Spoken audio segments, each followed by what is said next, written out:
Hi everybody, that's Allie. And that is Dash, Welcome to our Playdate. where we choose a game, sometimes make up our own rules, and play for a while. Enjoy listening and playing along. Or don't.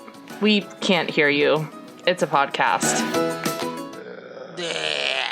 This is the over 40 sound effects. Oh no, we dropped a piece under the couch. Both of us. I would rather buy a whole new game. Yes, honestly, same. How quickly can Amazon deliver a brand new game? Can you bring it to me now, please? We dropped a piece and we do not want to retrieve it. Yeah, right. Thank you. What's that? What's it? $10 speedy delivery? Yes, Worth absolutely it. worth Absolutely worth it. I do sometimes feel like that, where I'm just like, I just don't want to do that, and I'm just gonna pay someone else to do it. I'm gonna sound real first world problems here, but sometimes I'm at my parents' place and it's like I'm staying there for the weekend. Yeah. And like on Friday, I'll realize that I'm missing a thing that I need for a project I'm doing, and I'll be like, "Do I want to drive all the way back to my apartment? I'll just order another one on Amazon." But like, that's real.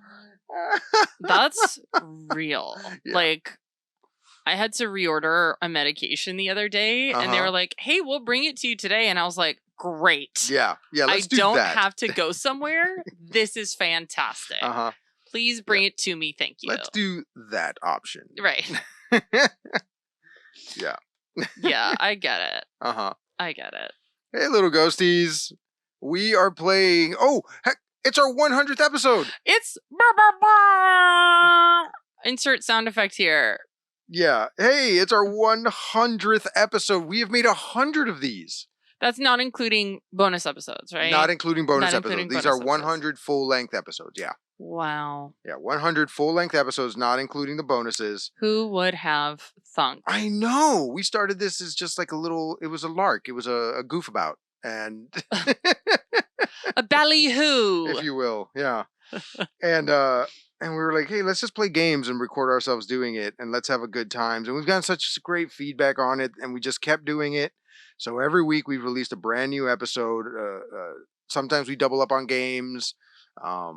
We've had our favorite games or whatever. But this is our 100th episode. And yeah, so we're gonna play for the 100th episode. We're gonna play a game called Gobble. Yeah, this game goes by many other names. I believe the original one was Gobblet Gobblers or Goblets, something like that. The basic premise of it is it's tic-tac-toe, right? The classic game of tic-tac-toe, but there's a caveat to it in that you have 3 different size pieces, and the pieces can cover other pieces. Or gobble them. If you will. Yes. It's like a Russian nesting doll of tic-tac-toe pieces. Yes. So like if Allie puts down a piece and I don't like where she put it, I can gobble one of her pieces with one of mine, provided that it is a larger piece. So it's tic-tac-toe, but it has its things. Now this particular version is made by Top Hole. I guess that's it says Top Hole by Yuckwe Toys. But the original one you can find pretty much anywhere. Gobblet Gobblers. I've seen it at Target. I've seen it at Walmart. I've seen it on Amazon. You could get it wherever you want. This is just the version that I picked up because it was on sale. None of those retailers pay us, so we don't care where you get it. Yeah, you can get it wherever. Just tell them Dash and Allie sent you. If they start paying us to recommend them, then we will, and you should go to that one specifically. Yes. But right now, no, I got this on like Temu or AliExpress or one of those. Yeah, so. Not My Express, a different one. Another AliExpress. Yeah, so while we play, we're just going to reminisce about the 100 illustrious, captivating, dulcet.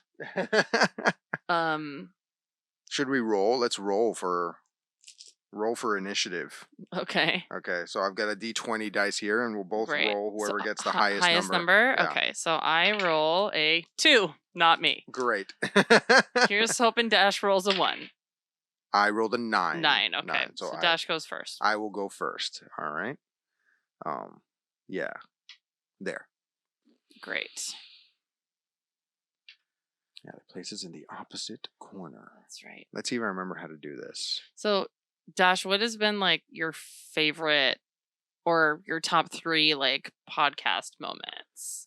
I can easily say that my top moment of the last 100 episodes was when we had Bob's credits on as special guests. Uh, that was a big one. They were so unbelievably nice. Yeah, they were. I win. Okay. Very quick game, this one. Yeah. We're just getting used to it. They were so nice, and I love because listening to their podcast, the Bob's Credit podcast, is one of the reasons I thought we can do this podcast, because it's two people who are talking about a thing that they love together. And it's just these two people who have this great chemistry, and they're dating, so they love each other. Well, it's two people who care about each other and care about the thing. Yeah. Mm-hmm. And like, it kind of is that simple in a lot of, like, life kind of can just be that simple, right? Yeah. Like, find a person that you care about and who cares about you, and like, do a thing that you both like. Yeah. And you will have a good time. Right, exactly. And you will bring other people into your life, and you will like draw that to you. Yeah, I think maybe it is that simple sometimes. So their podcast very much inspired. You're just starting out with that, aren't you? Yeah, I'm just starting out. We're not messing around. So they very much inspired my want to do a podcast like this. That's very, it's clean, it's friendly, it's positive. It's about a thing that we both love. And being able to have them on a show and seeing that they are just as wonderful people as they say, like, never meet your idols, right? Like, we met them and they're awesome. Yeah. So, I love that very much. And if you like Bob's Burgers and you haven't listened to their podcast, please do it. Yeah. Please do it. Yeah. The episodes are not super long, kind of like ours, so it's a good commute podcast. The stickers. So we had to put the stickers on these little doohickeys ourselves. Yeah.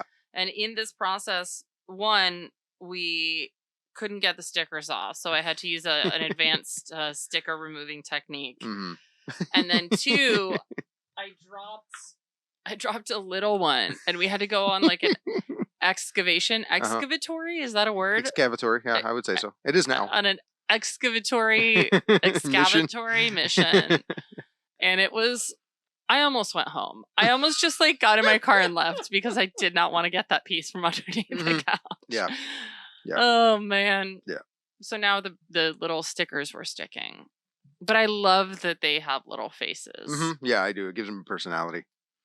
What we were saying, yeah, their podcast is just like ours. It's very positive. If you love Bob's Burgers, it's very commute friendly. Go listen to Bob's Credits. You can also follow them on Instagram, Bob's Credits. It's all the same. And if, like me, you're a very big fan of Bob's Burgers, their merchandise is fantastic too. So you can definitely check that out at their website. Another top moment from our podcast is having Jesus Reina, one of the creators of Name Dropping. Yeah. We had him as a guest, and we've played the game a few times. We should play it again. We should, yeah, definitely. We haven't played it in a while. I love bringing that game back, yeah. And I think one thing we discovered in playing that game was how much we like to just talk about movies. Yeah. Yeah. I think some of our best episodes have just been us talking about the movies that usually it's you've seen it and I also have seen it, or you've seen it and I haven't seen it. Right, yeah. A great many of our sidetracks are talking about movies. Right, yeah. And Name Dropping is one of those that allows us to talk about movies even more so. So, it's a great game. We love it. And we loved having Jesus on here. That's another great moment. Ooh. I was going to say there's no way I could win, but I had to make that move. Otherwise, there still might not be a way I could win. But see, now you've used up all... Oh, no, you've trapped me. Okay. Unless I win right now with the next move, you can easily win. I think you've got me. I think you've got me beat. Yeah, I don't think there's a way for me to win this, but I'll try. I win. Allie wins. Yeah. Yay. Now that I'm actually paying attention to the game.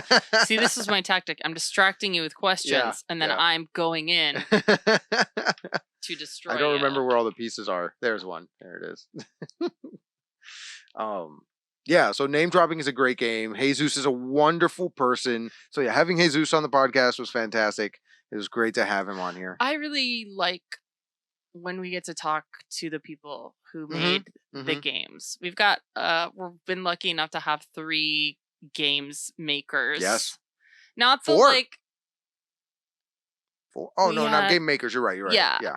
We've had because Bob's credits, they played Bob's trivia with us, but they didn't make the game. Exactly. Right. Yeah, we've had 3 games makers on, which is really cool. Yeah. And you know, one thing we say a lot on the podcast is like, make your thing. Yeah. And that, like, it doesn't, nothing more embodies that idea than like, I made a game and here it is and people are playing it. Right. Which I think is super, super cool. Yeah, absolutely. We've had Rafa from No Cheese, No Coin. No Cheese, No Coin. Excellent, very fun game. We had Hector from Now You're Dating. Now You're Dating. Yeah. Yeah, another great game. And Jesus from Name Dropping. Yeah, so we have 3 game makers. Yeah. That's so awesome. We've also really been reached out to by a couple of people who have made the games that we've played to tell us that we're doing it wrong. We're like, no, we know we're doing it wrong, but this is part of the fun of this. Yeah. And usually some of the games we've backed on TikTok, those people are usually pretty communicative. Oh yeah, too, right? That like, I remember Made Up Movies. They are improvisers. We discovered after backing the game, so they were like, "Hey, if you're ever, in our town, come see. We'll meet." So yeah, it's been a cool way to like connect with people. Absolutely. Yeah. And if you love gaming, head on Kickstarter. Or one of those other ones that are like backer based things. They have tons of people who are making games and making their thing, and by backing them, you get like a first edition of the game, right? Or like you're helping to make this game a reality because it costs a lot of money to produce a game, and if you are doing one of these backer things like Kickstarter, then right away you're letting the maker know, hey, you make this game and you're gonna sell it. So definitely a great way to get in on the ground floor of games. So let's do a best 2 out of 3. So I just made my first move. Okay. Because I won last time. Yeah, got it. We'll do a 2 out of 3. What are your top moments? I really loved actually when we called the people who made Flux. We just called them and left them a voicemail. That's right, because their phone number was on the box. Their phone number was on the box, and I just thought that was like so funny. That was very funny. I like our road trip episodes a lot. Yeah, I think those are really fun. And it wasn't necessarily an episode, but our Wawa road trip was a wild time. Yeah, but we recorded podcasts on the way to and from, so yeah, that was cool. We try to make it a thing that unless there is a Buc-ee's, we will stop only at Wawa's on the way up and down to festivals. Right. Which is fun. Yeah, which is fun. Because every Wawa is almost exactly the same, maybe just a tiny different bit of a layout. But otherwise pretty much the same. I also think it's fun to just give yourself a challenge. Yeah. Right. Yeah. like, oh man, we can't stop at this rest stop. There's no Wawa here. So we have to wait until the next exit. Yeah. Yeah. Like you're giving yourself a game to play, which, is appropriate, I guess, for the pod. Yeah. It's like, the next Wawa was in 28 miles. Cool. That gives us enough time to do 1 episode of a podcast. Yeah. And win. Dash just won. So Dash is the winner of Gobble. Yeah. Dash, what's one thing that you learned from doing the pod? Oh my goodness. So I've learned a lot of stuff. Because I know we don't do research, but we do trivia games. Yeah, we do. We do a lot of trivia games. Like anything specific right now escapes me, but I know that when we played More or Less, the game where you try to figure out whether there's like more sheep than there are cars and whatever. The lost episode. The one lost episode. Yeah, we did it again, but we did lose an episode of More or Less. I don't think we ever talked about that. The lost episode. The lost episode. Mm-mm. So we had an episode that we did. It was a road trip episode, and it was the game More or Less, which we actually ended up doing. Yeah, on the pod in an on location in a secret undisclosed location That's on right. the road episode. So you all did hear us play the game, but there was an episode that we recorded where the audio got corrupted, and it is the lost episode. Yeah, so we couldn't. Sad. So sad. Yeah. Yeah, that's some of the things that happens, because you're moving from location to location and you're using different methods and whatever, which actually brings me to another thing that I learned. Wait, but what did you learn from More or Less? Oh, from More or Less. Well, like I said, it escapes me right now, but there was a lot of things that we played on More or Less that I remember sitting there, and when you would tell me what the answer was, it was like, really? So somebody, we were having a conversation, and they were like, "Oh, did you know how much beluga caviar costs?" And I was like, "Yes, because it was on my podcast." Yes, I remember. Yes. So that was a cool moment. Yeah, that was a really cool moment. Yeah. We've learned. So there's a few things like again, right now it escapes me because it's been so much. It's 100 episodes worth of information. Right. But there are certain times where I'll just be sitting there with someone and like they'll say something and it like flashes me back to a moment we had in a game, and I'll be like, actually, yeah, I do know this information because it was on our game. Yeah, it was on the podcast. Right. Yeah, there's what was the other stuff we played? There's been stuff that we played on Trivial Pursuit sometimes that comes up. You know what else it's done for me? I've learned how to be a better conversationalist because we play a lot of get to know us games. So there are a lot of situations where I need to like get to know somebody for the first time, and instead of just asking them like, "What do you do? Where are you from?" or whatever, you can ask them legit questions because we've played those conversation starter games. Oh, that's a really interesting idea, right? Yeah. So if you do, so instead of like, where are you from? Like, what's your favorite thing about the town you grew up in? Yeah, that's a much better question. Yeah, right. Because you learn that information and something else. Yeah, right. Yeah, the pod has brought like a lot for me, and I think one of the biggest things is like I listen to a lot of storytelling podcasts, right? And I always think like, man, I don't have any stories to tell. Like, I don't have any big stories. I don't have this. I don't have that. But like, as we're doing the pod, I'm like, oh wait, I do have a story about that, or that does make me think of this thing that happened, and like, it just made me kind of reflect on like, oh yeah, I do have stories, and like everybody has stories. And you forget that sometimes. Like we all get in this place of like, oh, my life's so boring, or I'm just this, or I just do that, or I'm just whatever. And it's like, you are that, but it's not just that. You're complicated and layered, and all people are that way. So I think that's one kind of big takeaway that I've had from doing the pod. All 100 episodes. That's awesome. Yeah. I think I've learned because I've always been a production guy, right? Have you? I didn't a little bit. Yeah. know that. Yeah. Interesting. I dabble. Yeah. No. Dabble in production and fonts. Yes. So I've been in production for over 20 years, and lighting guy, camera guy, photography, graphic design was my big thing. I do big stage production. So like I've done the audio and visual for like wrestling events or theater productions, right? Podcasting, when we started doing this, was relatively new. I mean, a lot of the same skills applied because you are essentially taking microphones, putting them into a mixer, and then going into a recording device. Which is so funny because podcasting is not new. Right. It's radio. Yeah. Right? It's radio. Radio has been around since the 1900s, and right? I did do earlier, and I did do radio production in school, but here's the thing. It was so long because remember, I just graduated my bachelor's degree this year, but I've been in school since 2000. I've been in college since 2000. And that's when I did radio production and broadcast. I was still learning how to chop up magnetic tape recordings. Wow. Okay. Like that was one of my first classes was I had to take magnetic tape, like from a cassette tape, and run it over a magnet to listen for the spot where I needed to cut it, and then join it to another piece of magnetic tape with something called tape. You joined tape with tape. I joined tape with tape, and then play it back to make sure that the audio was clean. When you cut with a razor blade, there is no mistake. There is no undo button. If that audio is messed up, you have messed up. Yeah. So that's how I learned how to edit audio. So this, again, it was a lot of the skills transferred over, but I've learned so much about audio editing and audio equipment and audio recording because of this podcast. And I am grateful to that, because one of my big character quirks is that I believe that learning is the only knowledge is the only thing nobody can take away from you. Right?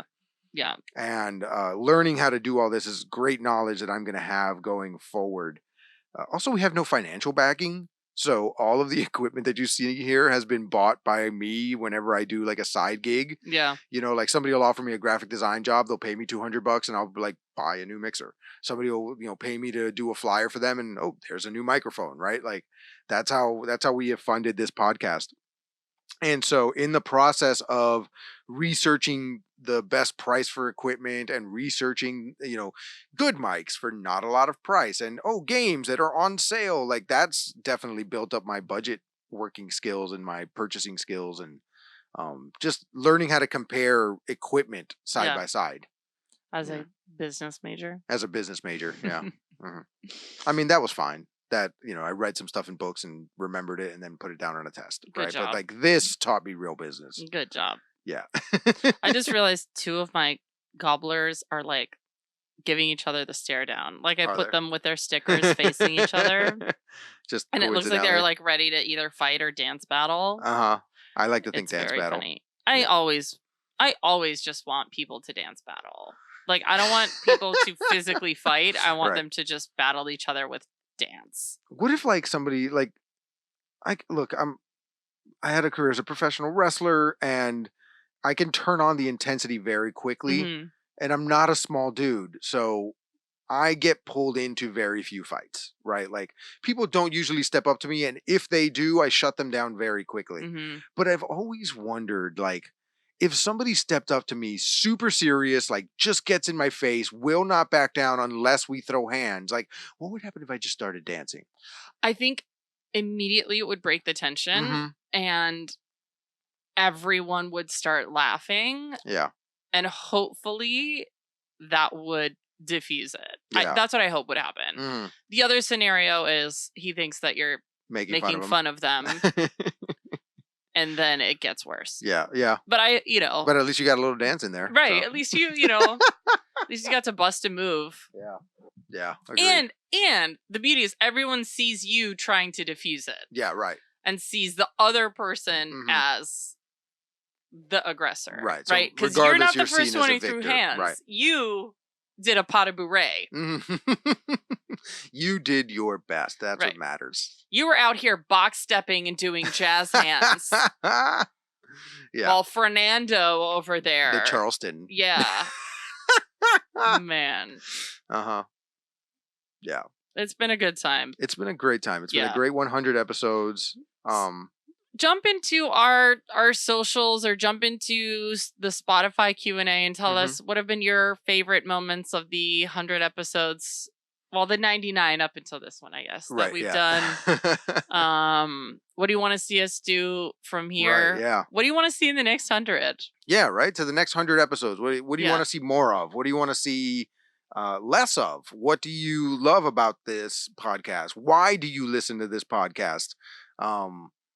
Tell us your stories. Yeah. Yeah. We have a great catalog of episodes now that if anybody was like, I want to, like when I first started listening to My Favorite Murder, I think they were on episode 120 or 130 or something. And I just went back and listened to all the first 100 episodes to mainlined it, Back when they were doing puns for titles. That's right. I still remember when they just gave up and they were like, we can't keep this up. We're done. We've put ourselves in a box and now we must escape. Yeah. Should we rate this game we we head out? Yeah, we can. Yeah. The box is it's a cereal box essentially. So I'm going to give it cereal box. Yeah, it's like a cereal box with a prize inside and the prize is a game. Yeah. The pieces, they're giving like a lawn game. Oh, okay. Right. I get that, like a game you would put out in your front lawn and people would play.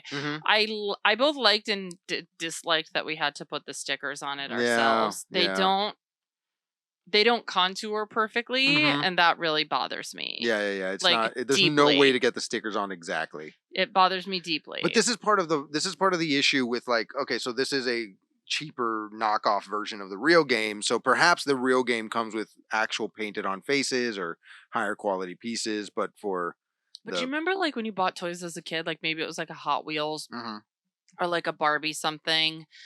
It would have an outline of exactly where you were supposed to put the sticker. Yes. That's what I needed. Okay, yeah, I get that. Yeah. That's what I need. That precision. That's what I need. I always forgot about that part about opening a toy. Like when I opened my Megazord toy, I was like, yes, I'm ready to play with this. And I need to put on stickers. Yeah. Which I loved. I loved the stickers and putting on the stickers, but at the same time, I was like, I just want to play with this right now. Yeah. I was tired by the time I put the stickers on. I was like, well, we're done here. Yeah. That's it. That's all the playing that we're doing. Yeah. And then I challenge anyone to go to any thrift shop, find any retro toy that took stickers like this.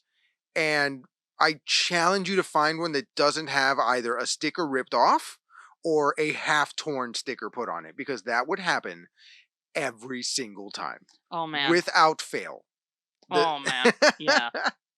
Every single time. You're time. like, no, it's not perfectly in the outline. And then you try to take it off and it's like, nope, this is... Yeah. Okay, well, this is even worse. It rips a little bit and now you're like, aw. Yeah, this is even worse. Yeah. All right, so the pieces of that. It's playability. It's I like that it's not a board. It's not like a mat. It's this like interconnected connects sort of. And I like that there's more strategy to it than just X's and O's. Yeah. I like that a lot. You have to know where to place your bigger pieces, where to place your smaller ones. Yeah, I like that a lot. It's like a more complicated tic-tac-toe, and I think that was really fun. Yep. Yeah. This would be a great game to play with kids. Yes, and they would get so annoyed that you're using strategy to play tic-tac-toe. Yeah, they would. Yeah, because like, if you want to make small children cry, I recommend this game. Yeah, I recommend this game. Don't make them cry any other way, but this game this way specifically is fine. Yeah, so fun. I had fun playing it, but I had more fun talking about the last 100 episodes. Me too. I had a really good time with that. Yeah. Me too. Until next time, everybody. Bye. Thanks for listening, everyone. Now we'd love to hear from you. You can visit playdatepod.us to watch our videos, access our episode library, find out more about our brand of quality, clean comedy, and contact us with any questions or comments. Improvisers love audience suggestions, so make sure you visit playdatepod.us. And the podcast you just heard was a production of Society Circus Players. If you like what you heard today, please rate, review, subscribe, and share it with a friend. And finally, if life's a circus, we're the clowns! Thanks for 100. Here's to 100 more. This is my podcasting voice. This has been a Pro Shuffling podcast. Oh, I forgot to talk about that. That was actually, I think, one of my favorite moments is when we realized, wait a minute, we needed to shuffle these cards and we didn't. That was the second or third time I had COVID. We needed to record. And that was the thing, is we could not fix it. Yeah. Like it wasn't like we could just be like, pause, shuffle, redo it. We could not fix it. Right. We were in completely different locations. And we absolutely were like, we're stuck here. These are all true, and you have all the falses. And one of my favorites. Why did they separate them like this? One of my favorite moments. That was a great moment.